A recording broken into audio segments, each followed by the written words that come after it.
Hello children, welcome you all to the social science class. Today we are going to start one chapter from your geography book, that is chapter 4, air.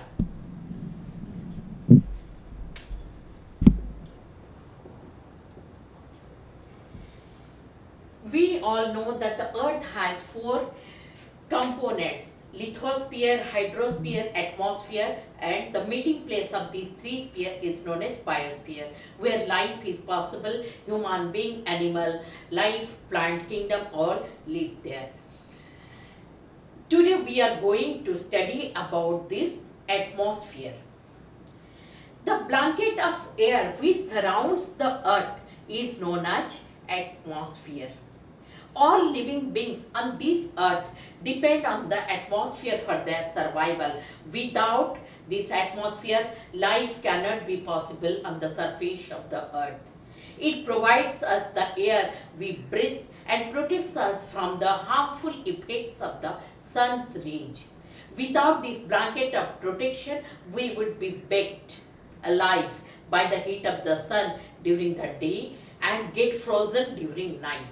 So it is the mass of air which has made the temperature on the earth livable, and life is possible due to the presence of this atmosphere. You can take one experiment you can conduct by closing your nose and mouth and ears. You cannot survive even up to 5 minutes, because we are always breathing the air inside our body and we are breathing out simultaneously. This process is going on always in our body. So while breathe in, we take oxygen, and while breathe out, we exhale carbon dioxide. All these gases are present in the atmosphere. Let us know about the composition of the atmosphere.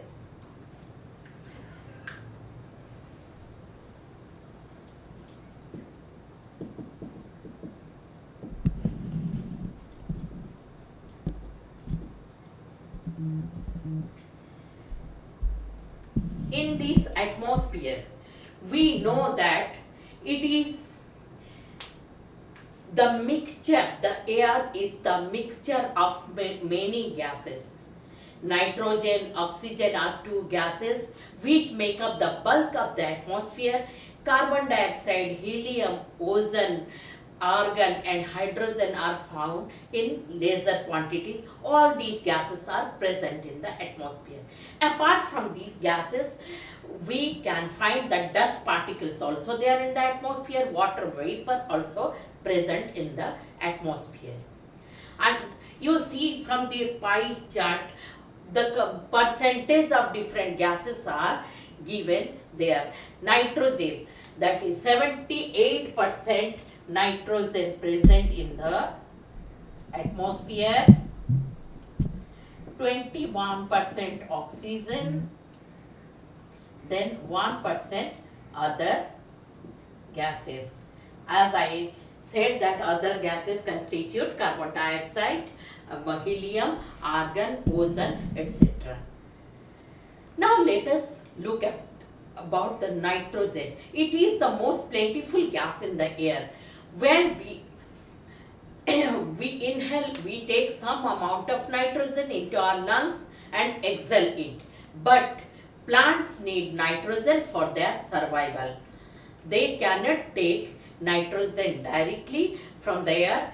Bacteria that live in the soil and roots of some plants take nitrogen from the air and change its form so that plants can use it. This process you must have read in science in detail. Second gas is oxygen. It is the second most plentiful gas present in the atmosphere. Humans and animals take oxygen from the air as they breathe. Green plants produce oxygen during photosynthesis. In this way, oxygen content in the air remains constant, and if we cut trees, then the balance gets disturbed. we get maximum oxygen from the atmosphere. And why? Because trees release oxygen to the atmosphere. Then comes third one is carbon dioxide. It is another important gas. Green plants use carbon dioxide to make their food and release oxygen. Humans or animals release carbon dioxide. The amount of carbon dioxide released by humans or animals seem to be equal to the amount used by the plants, which make a perfect balance. However, the balance is upset by burning of fuels such as coal and oil. They add billions of tons of carbon dioxide into the atmosphere each year. As you know that carbon dioxide presence is very much essential for the atmosphere because it traps the heat from the surface of the earth, and it acts as a greenhouse effect. That is why it is known as greenhouse gas. But the increase of the percentage of carbon dioxide in the atmosphere is not good for the earth. It creates global warming, which has lots of demerits. Okay. Now come to the second part of this chapter, structure of the atmosphere. Our atmosphere is divided into 5 layers starting from the Earth's surface. These are troposphere, stratosphere, mesosphere, thermosphere and exosphere. Troposphere. This layer is the most important layer of the atmosphere. Its average height is 13 km. The air we breathe exists there. Almost all the weather phenomena takes place like rainfall, fog and hailstorm occur in this layer. Then comes stratosphere. Above the troposphere lies the stratosphere. It extends up to a height of 50 km. This layer is almost free from clouds and associated weather phenomenon, making conditions most ideal for flying aeroplanes. One important feature of stratosphere is that it contains a layer of ozone gas, which protects the earth from the ultraviolet rays of the sun. Then comes third layer, which is just above the stratosphere, that is mesosphere. This is the third layer. It extends up to the height of 80 km.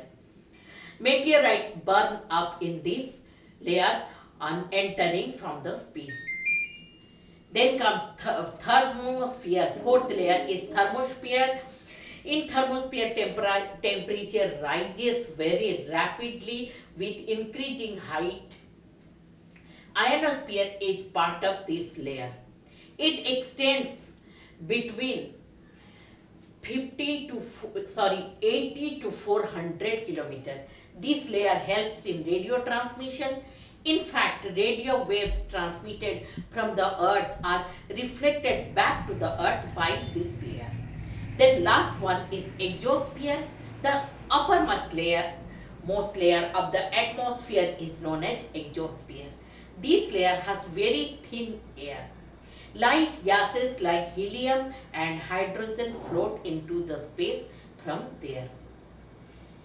So children, today we have learnt about the atmosphere, what is atmosphere, composition of atmosphere and structure of atmosphere. So let us end this class here, and next class we will start weather and climate.